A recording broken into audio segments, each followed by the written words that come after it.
Halo teman-teman, apa kabar semuanya? Saya harap kalian dalam keadaan sehat semua. Pada video ini, saya akan membacakan buku yang berjudul Seni Hidup Minimalis oleh Francine J. bagian keempat, part 1.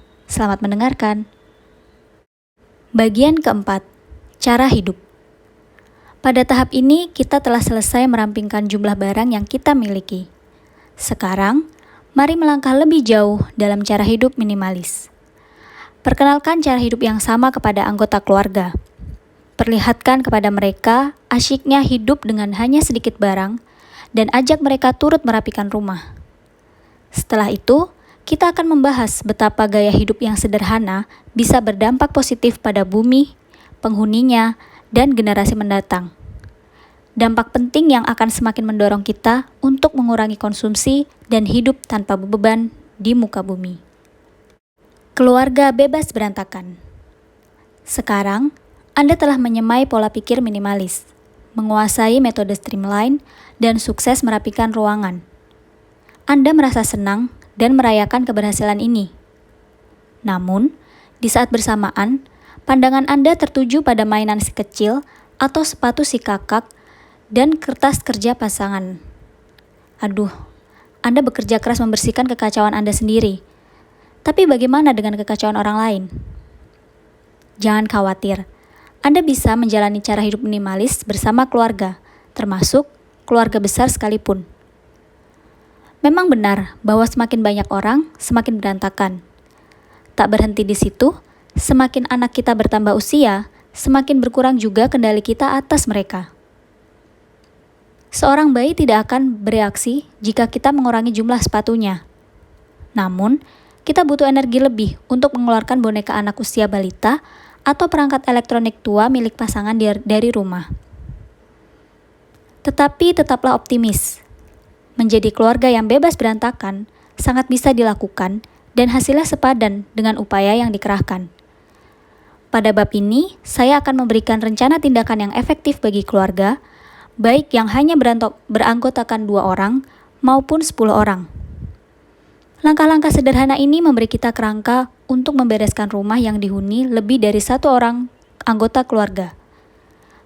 Pada dasarnya, dorongan ramah keluarga untuk menerapkan metode streamline.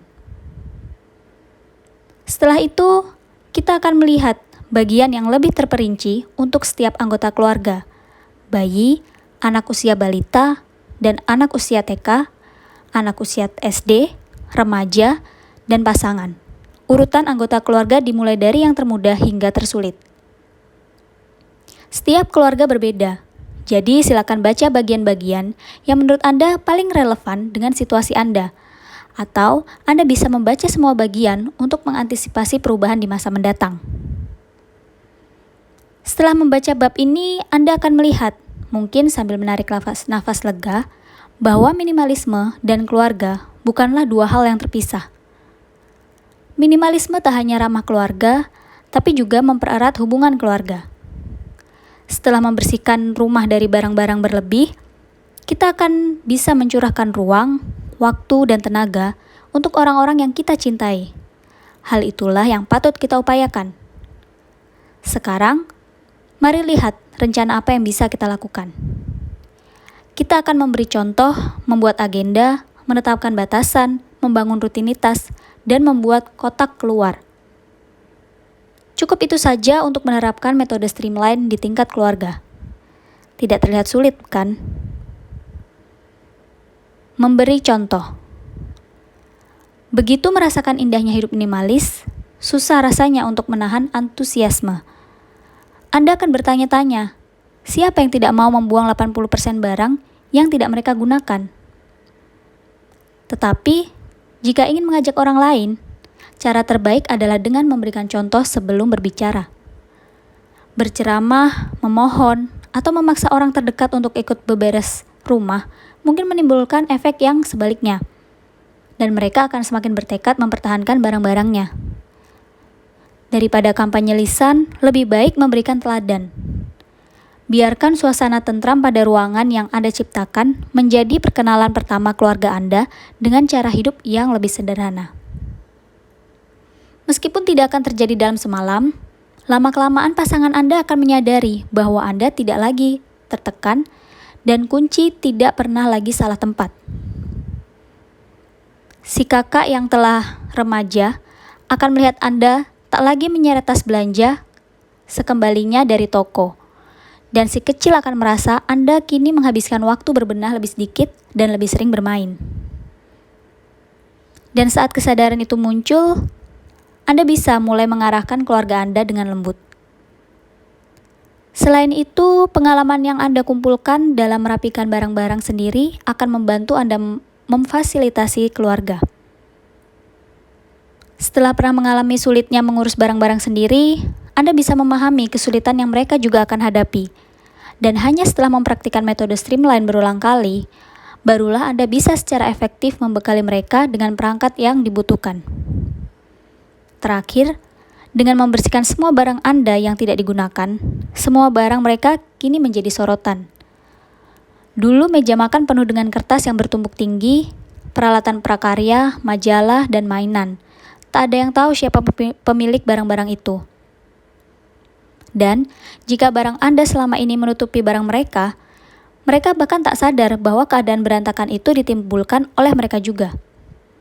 Namun setelah semua barang Anda pergi, mereka tak lagi punya tempat bersembunyi. Begitu terlihat, Anda bisa menyusun rencana untuk menyingkirkannya. Setelah menaklukkan barang-barang Anda sendiri, mungkin sulit rasanya menerima kenyataan bahwa Anda tidak bisa begitu saja mengambil alih kendali dan melakukan hal yang sama untuk keluarga Anda. Namun, Anda harus melawan godaan berkeliling rumah dengan membawa kantong plastik sampah berukuran besar saat keluarga Anda sedang pergi. Jika Anda ingin rumah bebas berantakan, anggota keluarga pun harus menjadi bagian dari proses itu. Anak-anak secara khusus belajar lebih banyak dari melihat serta meniru tingkah dan pola orang tua mereka. Tunjukkan kepada mereka bahwa hidup Anda dan rasa bahagia tidak bergantung pada barang, sehingga mereka pun akan memiliki sikap yang sama. Jangan biarkan diri Anda terobsesi ingin memiliki suatu barang dan jangan habiskan akhir pekan di pertokoan. Jangan pula membiarkan laci dan lemari Anda penuh dengan barang-barang berlebihan. Tekankan bahwa pengalaman lebih penting daripada barang, dan waktu bersama keluarga, alam, dan masyarakat lebih berharga daripada mengonsumsi sesuatu yang berlebihan. Salah satu momen yang paling saya banggakan sebagai seorang ibu minimalis adalah saat anak saya yang berusia 3 tahun berkata, "Kita tidak perlu banyak mainan, kita hanya perlu matahari." Lebih dari itu semua, bersabarlah. Kesadaran hidup minimalis mungkin tiba sedikit terlambat pada diri anggota keluarga Anda dibandingkan diri Anda sendiri.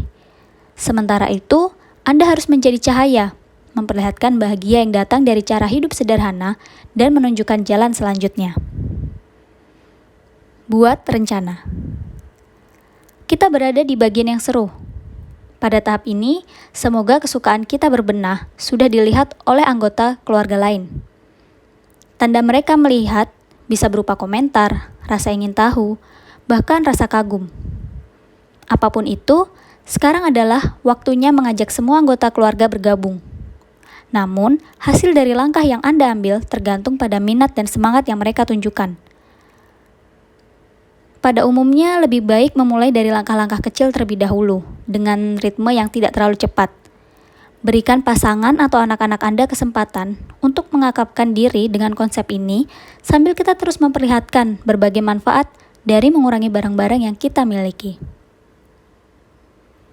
Libatkan mereka dalam proyek-proyek berbenah skala kecil untuk mencicipi, misalnya, membersihkan lemari kecil atau laci dapur. Mulailah dengan tugas yang mudah dan area-area bersama yang tidak memiliki ikatan personal dengan mereka untuk menumbuhkan kemampuan melepaskan barang milik mereka.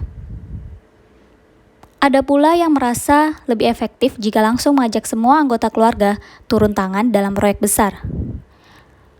Membersihkan garasi atau gudang menghadirkan rasa kebersamaan, pencapaian besar, dan kepercayaan diri untuk melakukan kegiatan serupa di masa mendatang. Kegiatan ini juga bisa menjadi pengalaman positif yang mendekatkan sesama anggota keluarga, kesempatan untuk merayakan kenangan sambil membeli ruang bagi kenangan baru. Solidaritas, dukungan, dan saran dari orang-orang terdekat bisa membawa perbedaan besar pada proses ini. Ketika adik merasa enggan melepas perlengkapan olahraganya saat kecil, kakak bisa membantu mengingatkan bahwa adik sudah naik kelas ke tim olahraga anak-anak besar. Atau anak-anak bisa memberitahu ayah bahwa mereka lebih suka mendengar permainan musik menggunakan gitar daripada gitar usang di garasi. Kecil atau besar, komunikasi adalah yang terpenting. Cari momen yang tepat dan adakan pertemuan keluarga. Anda bisa mengadakan pertemuan formal dengan semua orang duduk mengelilingi meja makan atau diskusi berdua dengan pasangan untuk membuat rencana berbenah secara detail. Pertama, sampaikan secara jelas ekspektasi Anda. Ajakan yuk berbenah terlalu ambigu. Beri mereka gambaran besarnya dan jelaskan apa yang Anda inginkan. Untuk ruang makan misalnya, Anda bisa menerangkan bahwa Anda ingin melihat ruang makan yang bisa digunakan untuk bersantap malam bersama setiap hari. Atau Anda ingin membersihkan gudang agar bisa mengubahnya menjadi ruang keluarga atau menyingkirkan 90% barang agar bisa tinggal di perahu layar. Cara terbaik untuk mendapatkan kesepakatan semua orang adalah dengan memberitahukan tujuan yang ingin dicapai. Berikutnya, sebagai alasan, jelaskan bahwa Anda lebih suka menghabiskan akhir pekan dengan berjalan-jalan bersama di alam bebas daripada menata garasi. Sampaikan bahwa Anda ingin ada tempat untuk anak-anak bermain tanpa harus terbentur atau menyenggol barang. Beritahukan bahwa Anda ingin bisa meninggalkan rumah dengan lebih cepat dan tenang di pagi hari tanpa harus panik mencari kunci mobil, ransel, dan sepatu. Katakan bahwa Anda ingin mengurangi waktu mengurus barang dan menambah waktu bersama keluarga. Terakhir, jelaskan cara. Apakah kalian akan menangani lemari satu persatu? Atau membersihkan loteng di akhir pekan? Apakah Anda akan mengadakan lomba berbenah untuk melihat siapa yang berhasil membuang barang paling banyak? Buat rencana dan memberi mereka bekal agar berhasil.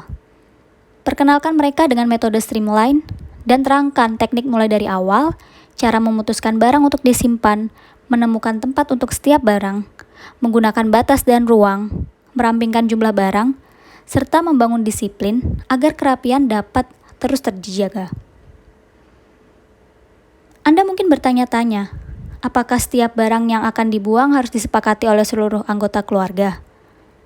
Jawaban saya, tidak.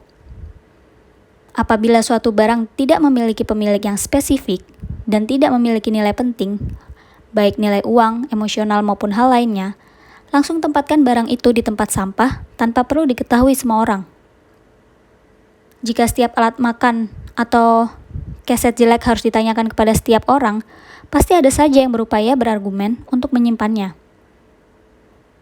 Anda bisa mengambil keputusan eksekutif, menghindari perdebatan, dan membiarkan anggota keluarga tetap berkonsentrasi membereskan barang-barang mereka sendiri.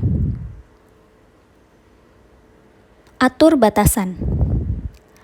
Anda yang saat kecil berbagi kamar dengan kakak atau adik, mungkin ingat masa ketika Anda membuat garis atau batas di tengah ruangan dengan tujuan menandai teritorial. Nah, itulah yang akan kita lakukan saat ini. Meskipun terdengar kekanak-kanakan, hal ini justru sangat penting untuk menjaga rumah yang bebas berantakan. Kuncinya adalah memberi setiap anggota keluarga ruang untuk menaruh atau menyimpan barang mereka sendiri. Kalimat ini saja sudah cukup sakti untuk meredakan rasa panik yang mungkin mereka rasakan begitu mendengar kata berbenah. Tekankan kepada anak dan pasangan bahwa mereka tidak akan diminta membuang semua barang. Mereka hanya perlu menyimpan barang-barang mereka di ruang milik mereka sendiri. Pada prinsipnya, cara ini adalah praktik teknik batas dalam skala besar, sekaligus membuat semua orang bertanggung jawab atas kepemilikannya. Ruang yang dimaksud bisa kamar tidur atau kamar bermain anak, atau sudut yang dipilih di ruang keluarga, ruang kerja pasangan, ruang hobi, atau sebagian garasi. Buat garis batas jika memang perlu. Apabila tinggal di tempat yang kecil atau minim sekat, Anda mungkin harus lebih kreatif menyisihkan rak, lemari, dan bagian-bagian kamar untuk anggota keluarga. Tujuan kita adalah menjaga agar barang-barang pribadi tetap pada tempatnya dan area bersama tetap bersih. Di awal, membersihkan ruang keluarga mungkin mengakibatkan barang-barang bertumpuk di ruang pribadi. Tidak apa-apa. Pasangan dan anak Anda perlu melihat kondisi ketidakrapian barang-barang mereka agar mau menghadapinya. Pemandangan ini menjadi sangat jelas terpampang saat semua barang dikumpulkan di tempat-tempat tertentu, alih-alih menyebar ke seluruh bagian rumah. Tentu saja kita tidak ingin melihat kamar tidur anak 10 tahun menyerupai kapal pecah. Inilah saatnya kita turun tangan dan membantunya memutuskan barang mana yang perlu disimpan. Untuk mempercepat proses, Anda bisa menerapkan pemilahan buang, simpan, dan berikan sejak proses konsolidasi. Putri Anda mungkin tidak merasa bersalah meninggalkan rumah boneka yang ia mainkan saat kecil dulu di ruang tengah. Namun perasaannya menjadi berbeda saat barang itu harus berada di kamarnya sendiri. Pasangan kita pun begitu. Menyimpan majalah edisi setahun penuh tidak masalah karena hanya ditumpuk di atas meja makan. Sekarang, beri mereka kesempatan untuk membuang barang-barang yang tak ingin mereka letakkan di area mereka sendiri. Selain itu, yang lebih penting lagi, pastikan semua orang paham bahwa ruang mereka adalah flex space. Dengan kata lain, tentu saja anak-anak boleh bermain, membaca buku, atau membuat prakarya di ruang keluarga. Namun begitu selesai, semua barang mereka harus dibawa kembali. Idealnya setiap malam harus dibereskan. Kita pun harus fleksibel dan mau membuat pengecualian, misalnya saat ada proyek kelas sains yang harus dibawa pekan depan. Dalam hal ini, yang penting kita tahu kapan barang itu harus diangkat agar tidak menetap di ruangan yang sama sampai ia masuk kuliah. Ingat, inti menetapkan batasan bukanlah untuk mengekang kegiatan keluarga, melainkan untuk menciptakan ruang bagi mereka. Bangun rutinitas. Jika Anda dan keluarga berhasil menjalani satu ronde berbenah, luangkan waktu untuk merayakan momen itu. Berikan pujian pada pasangan dan anak-anak atas kerja keras yang luar biasa yang mereka lakukan. Berhenti sebentar untuk mengagumi ruangan baru Anda, bahkan meskipun ruang baru ini hanya berupa lemari jaket yang lebih lowong. Anggaplah ini momen kemenangan. Jika berbenah terasa menyenangkan dan positif, bukan tugas yang membebani, keluarga Anda pun akan merasa lebih tertarik untuk melakukannya. Tapi, pekerjaan kita belum selesai. Setelah bersorak-sorai, masih ada berbagai langkah yang harus dilakukan, baik setelah berbenah maupun berbenah kecil. Anda harus menetapkan rutinitas baru untuk mencegah kembalinya kekacauan ini. Nah, ini adalah langkah yang tak boleh Anda lewatkan. Sistem menjaga kestabilan dan halnya yang sama berlaku di rumah kita. Besok, anak kita mungkin membawa pulang souvenir dari ulang tahun temannya. Pasangan Anda berbelanja di acara diskon, dan anak lainnya meletakkan koleksi batu di atas meja kita. Tentu kita tidak ingin kejutan sehari-hari ini mengganggu kemajuan kegiatan berbenah yang sudah kita capai.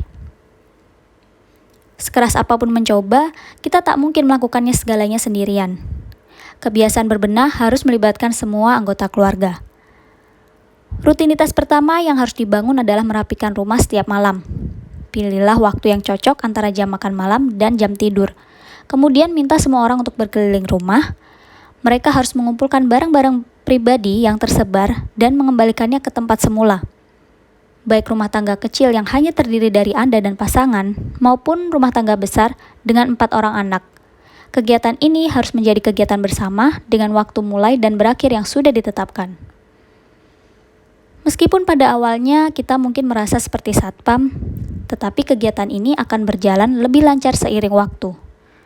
Jika dilakukan setiap hari, tanpa ada yang mengeluh atau mengomel, waktu maksimal yang dibutuhkan hanya 10 menit. Rutinitas malam ini sangat efektif untuk menjaga agar tidak ada barang yang tergeletak sembarangan, karena jumlah barang yang bisa menumpuk dalam waktu 24 jam pun tak banyak.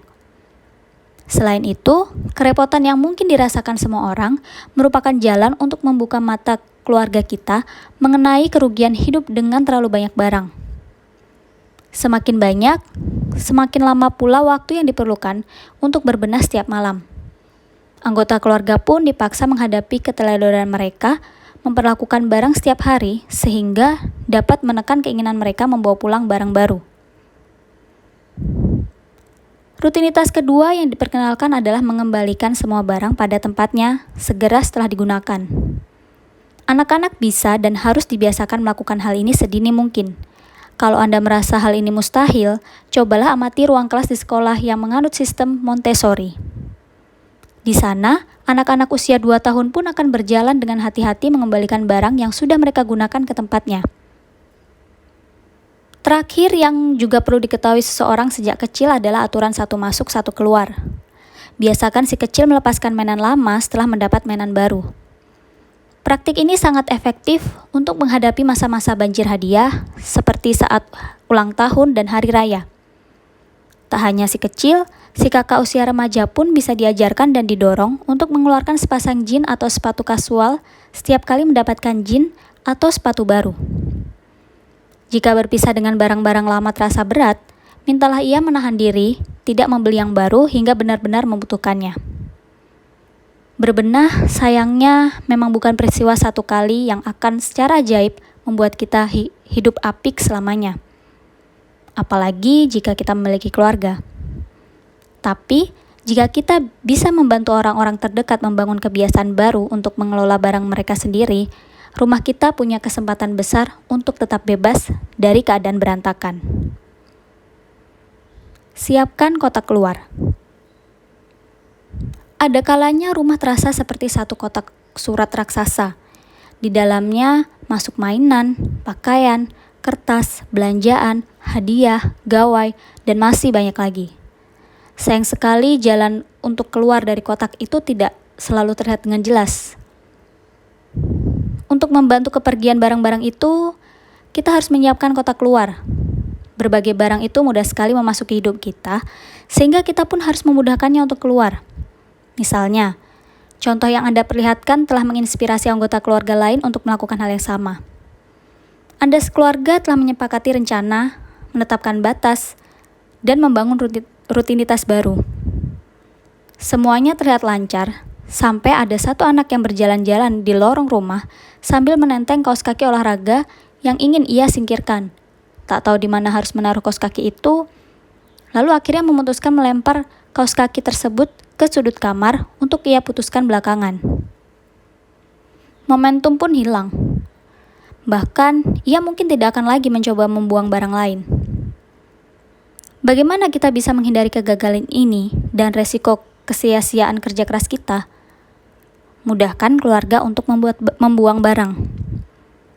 Memudahkan bukan berarti meminta mereka menunggu sampai ada acara bersih-bersih gudang selanjutnya, melainkan meminta mereka meletakkan barang yang ingin disingkirkan ke dalam kotak keluar. Bukan berarti juga saya menyarankan Anda memanfaatkan kemalasan orang lain untuk mencapai tujuan minimalis. Yang dimaksud dengan anjuran ini adalah kita bisa menarik manfaat besar jika mampu menjadikan bebenah sebagai kegiatan yang minim perlawanan. Mari kita bahas teknik kotak keluar ini lebih lanjut. Kotak itu harus besar, agar barang apapun bisa muat. Harus mencolok, agar terlihat oleh anggota keluarga lain, dan harus terletak di tempat yang strategis. Tentunya, ukuran kotak bergantung pada ukuran rumah tangga dan volume barang yang berpotensi dibuang. Namun, lebih baik menyiapkan kotak yang lebih besar, agar anggota keluarga yang ingin meletakkan selimut lama atau pengeras suara rusak tak berkecil hati melihat kotak berukuran mini. Kemudian, mencolok berarti harus menonjol. Jika menggunakan kotak kardus usang, Anda bisa melapisinya dengan kertas berwarna terang agar tidak ada yang meragukan fungsinya. Warna cerah juga menimbulkan kesan yang positif dari kegiatan ini. Terakhir, lokasi, dan lokasi. Inilah faktor utama keberhasilan kotak keluar. Kotak yang disimpan di bagian belakang gudang atau di luar garasi kemungkinan besar tak akan ditemukan oleh barang-barang yang ingin disingkirkan oleh keluarga Anda. Letakkanlah kotak di tempat yang strategis untuk semua orang. Area menaruh sepatu atau payung, lemari jaket, bahkan ruang cuci. Akan lebih ideal jika diletakkan di area tempat keadaan berantakan berpusat, misalnya di dekat kamar tidur anak atau ruang kerja pasangan. Sebagai kapten berbenah, Anda juga harus memantau keadaan pengorbanan kecil untuk manfaat yang akan didapatkan. Bayangkan saja Anda sedang berada dalam siklus daur ulang yang terus bergulir. Meskipun keluarga Anda diberikan kebebasan untuk mengeluarkan berbagai barang mereka, Anda harus menerima kenyataan bahwa barang-barang ini pun perlu disortir. Mengapa? Karena mungkin ada anak yang mengeluarkan pakaiannya yang masih baik, anak lain membuang biolanya, dan ada satu anak iseng yang membuang boneka beruang kesukaan saudaranya. Anda perlu memastikan bahwa barang yang masuk ke kotak memang layak dibuang, sementara barang yang masih bernilai harus diberi keputusan yang lebih baik, dijual atau didonasikan. Isi kotak keluar bisa bertambah dengan cepat, bisa juga lambat. Kita mungkin harus mengosongkannya setiap minggu, bulan, bahkan musim. Yang jelas, selalu pastikan kotak ini siap digunakan setiap saat. Sekarang kita sudah punya rencana untuk seluruh keluarga. Mari beralih ke anggota lain satu persatu. Dari bayi hingga pasangan. Bagian berikut adalah tips berbenah yang terperinci untuk setiap anggota keluarga. Bayi. Seorang bayi akan menyambut kita dengan suara dan senyum setiap kali kita menyampaikan rencana berbenah. Menurutnya, ide yang kita sampaikan adalah ide terbaik. Bayi melakukan hal itu bukan hanya untuk menenangkan hati kita. Si kecil memang benar-benar setuju dengan ide itu. Karena perabot kamar, dekorasi, kursi goyang bertenaga listrik atau baterai, tempat tidur mahal, handuk mandi yang lucu, penghangat waslap, pakaian, mainan musik, dan barang-barang yang lainnya yang ada di daftar kebutuhan bayi tak penting baginya. Pelukan penuh cinta, senyum, dan perhatian penuh kitalah yang ia dambakan. Perlengkapan bayi sebenarnya lebih menguntungkan kita, orang tua baru atau calon orang tua, daripada si bayi sendiri. Suatu alat dijual dengan janji membuat kita hidup, yaitu tiba-tiba berbalik 180 derajat lebih mudah, lebih nyaman, dan lebih trendy. Dalam keadaan gugup atau bingung, dan dengan hanya 3 jam tidur setiap malam, kita akan dengan mudah mengucapkan selamat tinggal kepada uang kita. Saya bicara sesuai pengalaman. Saran saya adalah selama menunggu hari kelahiran, belilah kebutuhan paling mendasar terlebih dahulu. Barang-barang lain sebaiknya dibeli setelah si kecil lahir, dan Anda bisa merasakan sendiri apa yang benar-benar Anda perlukan. Toko bayi tidak akan tutup di hari Anda melahirkan. Online shop tidak akan mengubah tawaran pengiriman dalam 2 hari. Jadi tenang saja. Anda akan bisa membeli barang yang perlu dibeli saat membutuhkannya. Mintalah voucher belanja daripada barang. Voucher lebih bermanfaat untuk jangka panjang. Apabila ruang bayi sudah penuh dengan berbagai barang untuk setiap tahap tumbuh kembangnya, dari bayi hingga TK, segera lakukan tahap mulai dari awal. Jangan sampai si kecil tidur di ruangan yang menyerupai gudang. Keluarkan semua barang dan hanya simpan yang Anda gunakan sehari-hari. Anda dan bayi Anda lah yang akan merasakan nikmatnya berada di ruangan yang menenangkan, menenteramkan, serta lapang. Jadi, apa yang sebenarnya dibutuhkan bayi hingga tahun pertamanya? Bayi akan memberitahu Anda. Anak saya misalnya, menunjukkan bahwa ia tak suka dibungkus rapat-rapat setelah saya membeli setengah lusin selimut bedung. Saya mengerti jika jawaban ini tak sesuai dengan ekspektasi Anda. Memiliki daftar barang jauh lebih membuat kita nyaman. Tapi, setiap bayi itu berbeda. Mengenang kembali masa-masa itu, saya tersadar bahwa kursi bayi, tempat tidur bayi, alat gendong, dan pakaian saja sebenarnya sudah cukup. Tapi saya membeli barang yang lebih banyak, dan Anda pun akan mengalaminya. Tak apa jika Anda merasa salah membeli. Saya sendiri merasa sangat menyukai ayunan bayi, meskipun itu ternyata keliru, dan putri saya sangat tidak suka diletakkan di atasnya. Anggap saja ini pelajaran. Sumbangkan atau jual barang yang tidak dibutuhkan, dan tidak perlu memutuskannya terlalu lama. Bagi seorang bayi, ruang lebih penting daripada barang. Beberapa dari Anda mungkin sudah mengalami hal ini. Usia batita adalah waktu yang tepat untuk mengurangi jumlah barang-barang kita sendiri. Begitu si kecil mulai merangkak, mengambil langkah pertama, dan bergerak menjelajah rumah, Anda akan sadar bahwa berbenah adalah langkah terbaik untuk membuat rumah aman bagi bayi. Semakin sedikit barang yang bisa membuat bayi terantuk, tersandung, atau tersenggol, semakin kecil kemungkinan ia cedera dan hati Anda pun akan semakin senang. Balita. Begitu si kecil menginjak usia balita, situasi di rumah bertambah sedikit kerumitannya. Kita masih merasa bisa berbenah dan punya semua kewenangan atas si anak. Namun, sebenarnya anak balita kita mulai memiliki rasa ingin mengendalikan dan memiliki sesuatu. Tidak dan punyaku adalah dua kata favorit anak balita. Saya punya pengalaman yang masih membekas mengenai hal ini. Saat itu, saya sedang membuang semua mainan yang sudah berbulan-bulan tak disentuh oleh putri saya. Saya pikir ia tak akan peduli atau sadar. Tapi, sekitar usia 2 tahun, ia seolah mulai punya indera keenam yang bisa merasakan ketika ada barang yang hilang. Padahal tak disentuh olehnya selama setahun. "Di mana mainan gelangku? Aku mau mainan itu," katanya di hari yang sama ketika saya mengirim barang tersebut ke tukang loak. Masih ada peristiwa lain. Pada suatu siang, saya mengirim buku-buku ceritanya yang tebal kepada sepupunya. Ia bertanya, "Mana baby colors?" "Aku ingin membawa baby colors." 3 hari kemudian, permintaannya sudah berubah menjadi amukan besar karena ia tidak bisa menemukan buku itu dan saya pun harus berlari ke toko buku terdekat untuk membeli ulang. Saya tidak bangga akan hal ini. Saran saya berikutnya mungkin tidak terlalu setia pada konsep minimalis, tapi saya menganjurkan Anda menyiapkan area penampungan untuk barang-barang anak, tempat untuk menampung barang mereka selama beberapa bulan sebelum benar-benar meninggalkan rumah. Dengan begitu, saat si kecil menyadari apa yang hilang dan memutuskan ia tak sanggup hidup tanpa buku atau mainannya, dan menunjukkan hal ini dengan menangis, menjerit, atau berguling-guling di lantai, Anda cukup menarik kembali barang tertentu dari area itu tanpa harus membeli untuk kedua kalinya. Pada saat usia 2-5 tahun, anak-anak sebetulnya mengembangkan pemahaman memiliki konsep kepemilikan. Mereka menyadari bahwa tidak semua hal adalah milikku dan bahwa ada hal-hal yang bisa digunakan bersama, sementara atau permanen dengan anak lain. Putri saya sama sekali tidak bermasalah melepas mainannya jika ia tahu kemana mainan itu akan pergi. Mungkin ke sepupu kecilnya di Texas atau seorang anak perempuan lain yang tidak memiliki banyak mainan, selama mainan itu tidak menghilang begitu saja.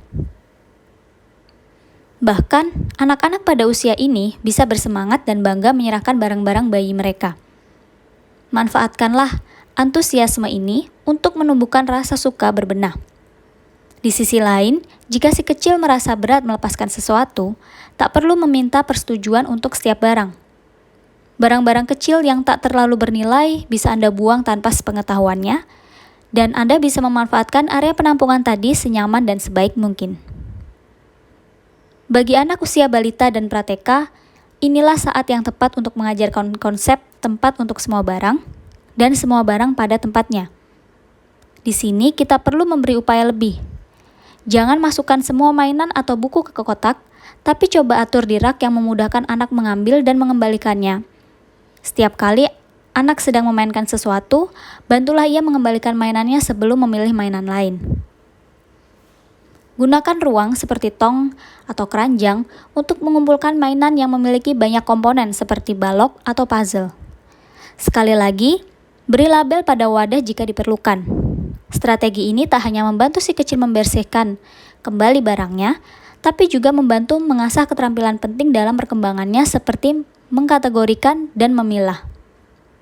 Nah, jelas bahwa memperkenalkan metode streamline pada anak sejak dini bisa berdampak baik pada kecerdasannya. Usia sekolah 6-12 tahun. Pada anak yang berusia lebih tua, berbenah memiliki dimensi yang sama sekali berbeda. Sekarang, anak bisa diajak berpartisipasi penuh dalam kegiatan ini, bahkan diserahkan tanggung jawab berbenah sendiri. Meski saya akan tetap memantau isi kotak keluar. Yuk kita bersenang-senang. Jika anak usia prateka sedang belajar memahami teknik buang, simpan, dan berikan, anak usia sekolah siap menerapkan teknik itu. Anak-anak pada usia ini senang sekali membuat keputusan. Mereka bisa membedakan dengan jelas barang yang harus dimasukkan ke tempat sampah, barang yang ingin mereka simpan, dan barang yang tidak mereka inginkan tapi masih layak untuk diberikan kepada orang lain. Berkenaan dengan kategori terakhir, memahami hal ini sekaligus membantu mereka membangun rasa empati dan kemurahan hati. Anak-anak pun seringkali bersemangat menyerahkan barang-barang mereka kepada anak lain yang kurang beruntung. Selain itu, anak-anak usia sekolah sudah bisa merumuskan dan menerangkan alasannya menyimpan suatu barang. Aku masih suka memeluk boneka ini. Barang ini membuatku senang. Ini pemberian nenek. Suara sirene dari mainan ini sangat keren. Meski bagi saya ini bukan alasan yang baik. Mereka juga bisa mengajukan alasan untuk tidak menyimpan suatu barang. Sudah rusak, sudah tidak muat. Aku terlalu tua untuk barang ini. Terapkan setiap tahapan berbenah kepada mereka. Mereka mungkin merasa bahwa berbicara dengan barang mereka adalah hal yang menyenangkan. Selanjutnya, anak yang berusia lebih tua juga sudah lebih terampil menjaga semua barang pada tempatnya. Anak balita masih perlu banyak bantuan, tapi anak usia sekolah sudah bisa membereskan barang sendiri.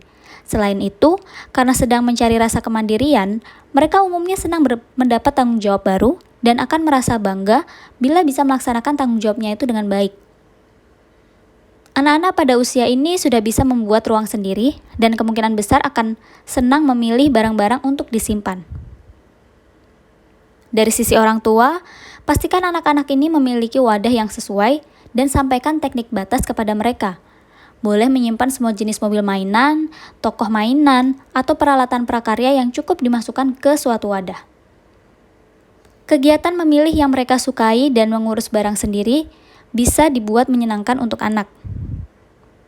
Mereka juga sudah cukup besar untuk memahami aturan satu masuk, satu keluar. Agar mainan baru bisa masuk ke kotak, harus ada mainan lama yang keluar. Pada usia ini, terapkan rutinitas perawatan setiap hari sesering mungkin. Bantu anak mengembangkan kebiasaan membersihkan kamarnya setiap malam.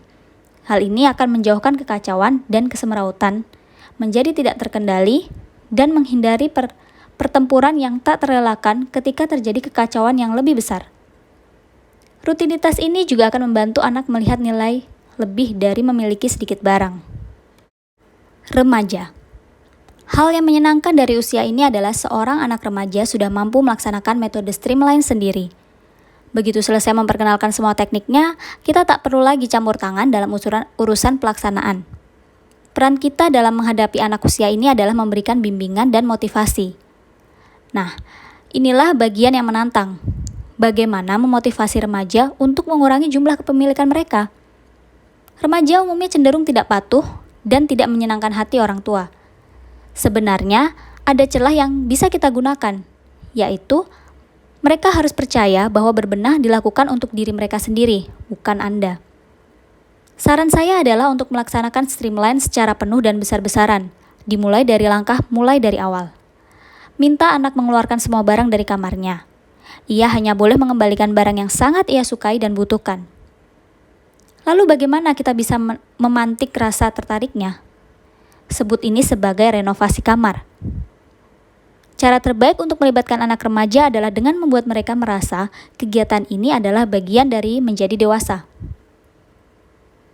Tak lama lagi mereka akan meninggalkan rumah. Mungkin mereka telah membayangkan masa depan dan gaya hidup seperti apa yang akan dijalankan. Harapannya dengan memberikan kesempatan untuk menciptakan ruang yang lebih sesuai dengan diri mereka dan kedewasaan yang akan mereka rengkuh, anak pun akan termotivasi membuang semua barang masa kanak-kanaknya. Lebih baik melakukannya sekarang daripada di hari mereka meninggalkan rumah untuk berkuliah. Namun, Anda pun tak boleh sentimental dan menghalangi mereka. Jika anak ingin membuang koleksi kartu bisbol, buku tahunan SD, atau hadiah dari nenek, biarkan saja. Apabila ia ingin membuang kanopi di atas tempat tidur dan laci yang berasal dari set tempat tidurnya, tidak apa-apa. Jika ia ingin mengeluarkan koleksi boneka yang sudah dengan susah payah dan harga mahal kita kumpulkan, relakan saja. Renovasi kamar bukan berarti bertujuan memberi anak remaja anggaran untuk mendekorasi ulang. Sama sekali bukan. Bahkan, renovasi kamar ini seharusnya sedikit atau tidak menimbulkan biaya apapun. Menurut saya, satu-satunya yang dapat kita beli adalah cat baru, karena akan memberikan efek transformasi yang drastis.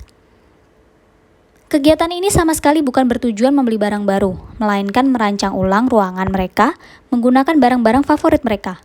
Oleh karena itu, bimbing mereka dalam menerapkan metode streamline untuk memutuskan barang yang disimpan, tempat penyimpanan, dan cara menjaga kerapian kamar.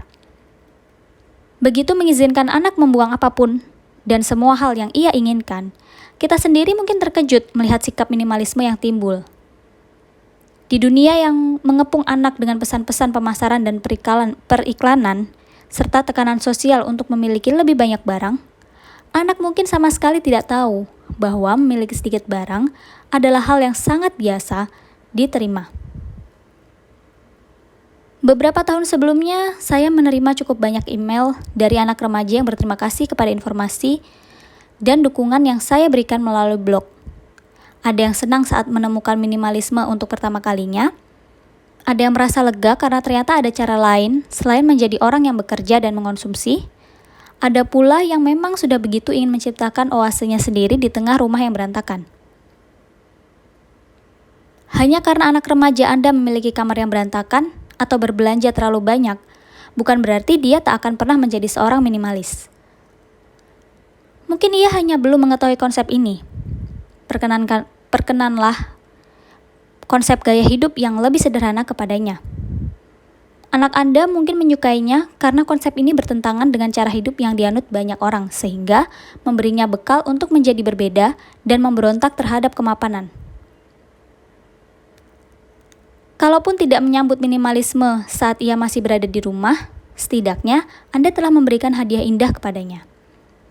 Seiring pertambahan usia, ia akan terus membawa kenang-kenangan kuat mengenai indahnya hidup tanpa banyak barang. Pasangan. Terakhir, mari kita bahas cara menarik pasangan ke dalam kegiatan ini. Apabila Anda baru saja menikah atau baru berencana menikah, inilah kesempatan yang baik untuk melakukan tahap mulai dari awal. Jangan mulai hidup Anda berdua dengan memiliki 2 barang untuk setiap jenis barang. Ambil tindakan untuk merampingkan barang-barang yang sama sebelum Anda dan pasangan menyatukan hidup di bawah satu atap. Terkadang sulit memilih siapa yang memiliki alat pemanggang roti, sofa, atau alat penyedot debu yang lebih baik. Sebagai pihak minimalis, mungkin Anda yang harus banyak mengalah. Yang jelas, menyatukan dan mengurangi jumlah barang sebelum Anda pindah ke satu rumah yang sama dapat membuat proses pindah lebih lancar. Jika Anda dan pasangan sudah sempat menabung barang bersama, tantangan mungkin menjadi lebih besar. Tapi jangan takut, tak ada yang tak bisa diatasi. Kalau Anda beruntung, pasangan Anda mungkin menyambut ide minimalis ini sepenuh hati. Mungkin mereka sendiri diam-diam tak nyaman membayangkan memiliki rumah yang penuh barang, bahkan pernah memberikan petunjuk agar Anda mau mengurangi jumlah barang. Jika demikian, bersyukurlah dan habiskan waktu bersama membereskan barang-barang Anda. Tetapi jangan khawatir bila pasangan tidak terlalu bersemangat mendengar gagasan ini. Dengan cara yang elegan dan banyak kesabaran, kita bisa mengubah orang yang paling tidak suka berbenah menjadi sekutu terbaik. Satu prinsip yang harus dipahami terlebih dahulu, jangan sentuh barang pasangan. Saya tahu pasti sulit rasanya menahan diri, tapi jangan buang barang milik pasangan Anda tanpa sepengetahuan atau seizinnya, meskipun Anda yakin ia tidak akan sadar. Anda yang bersemangat mungkin berpikir, sedang berbaik hati dan bisa mempercepat proses berbenah jika melakukannya sendiri.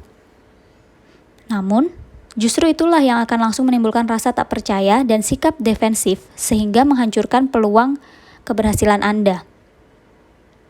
Lebih baik, tarik nafas dalam-dalam dan siapkan diri untuk melancarkan kampanye perlahan namun stabil dan halus. Bayangkan diri kita sedang merawat tanaman. Kita perlu menaruh benih di tanah, memupuk, dan menjemurnya di bawah matahari. Pada akhirnya, tanaman itu akan tumbuh dan berbunga pada waktunya. Berikut beberapa cara untuk menanam benih rasa suka pada berbenah. Pertama, kita telah mendiskusikan bahwa kita harus memberi teladan. Tidak ada cara yang lebih efektif untuk menunjukkan keunggulan hidup minimalis daripada contoh yang kita berikan melalui lemari yang rapi, meja dapur yang bersih dan mengkilap, atau laci dapur yang ditata hanya dengan barang-barang penting. Kedua, letakkan buku ini di tempat yang mencolok. Orang yang enggan berbenah Mungkin lebih bisa menerima ide ini jika datangnya dari pihak ketiga.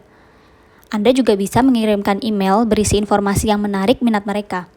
Misalnya, keluarga yang dengan berbenah sanggup mengeluarkan diri dari jeratan utang atau eksekutif yang membersihkan kepemilikannya untuk menjalani karir baru. Ketiga, bicarakan dengan santai mengenai upaya Anda berbenah. Jangan mulai percakapan dengan kalimat, "Barangmu terlalu banyak," karena lawan bicara akan segera mengambil posisi defensif. Jelaskan saja cara Anda mengurangi jumlah pakaian Anda atau peralatan hobi Anda sendiri, persis seperti membicarakan hobi baru. Inilah cara yang efektif untuk memperkenalkan metode streamline dengan informatif tanpa terlihat mendikte. Begitu benih tersebut sudah ditanam, saatnya memberikan pupuk yang dibutuhkan. Anda tentu tidak bisa membuat tanaman tumbuh dengan cara berdiri di atasnya dan meneriakinya, atau bahkan berupaya menariknya keluar dari tanah. Sama halnya dengan menghadapi seseorang. Anda tidak bisa memaksanya, tapi bisa membuatnya terinspirasi. Berikut caranya. Pertama, temukan hal yang membangkitkan motivasi pasangan. Bayangkan Anda adalah pasangan Anda. Apa kira-kira aspek minimalisme yang menarik baginya? Menjual barang agar bisa membiayai liburan? Menghemat waktu yang dihabiskan untuk memperbaiki barang agar lebih sering bermain dengan anak-anak? Mengurangi konsumsi agar dapat pensiun lebih cepat? Tekankan bahwa kegiatan berbenah ini akan sangat menguntungkan baginya. Kedua, permudah. Pertama, sepakati ruang tempat Anda dan pasangan bisa menyimpan barang pribadi masing-masing dan tempat yang harus selalu bebas berantakan. Setelah itu, mulailah dengan membuang barang-barang bersama yang tidak memiliki nilai penting, seperti perlengkapan kebersihan diri, piring dan alat makan yang berlebihan, atau alat tulis kantor. Hasil dari kegiatan ini cepat terlihat sehingga bisa membangun kepercayaan diri. Ketiga, ciptakan rasa kebersamaan. Anda tidak sedang memimpin, melainkan bekerja sebagai tim. Minta pendapat pasangan saat merapikan gudang misalnya. Jangan mengatakan sisi gudang harus dibuang begitu saja. Tanyalah, menurutmu cara apa yang paling efektif agar kita punya ruang lebih luas di sini? Pasangan Anda pasti merasa lebih bersemangat jika diberi kewenangan yang setara untuk berpendapat. Selain itu, tujuan bersama juga dapat menciptakan motivasi dan momentum.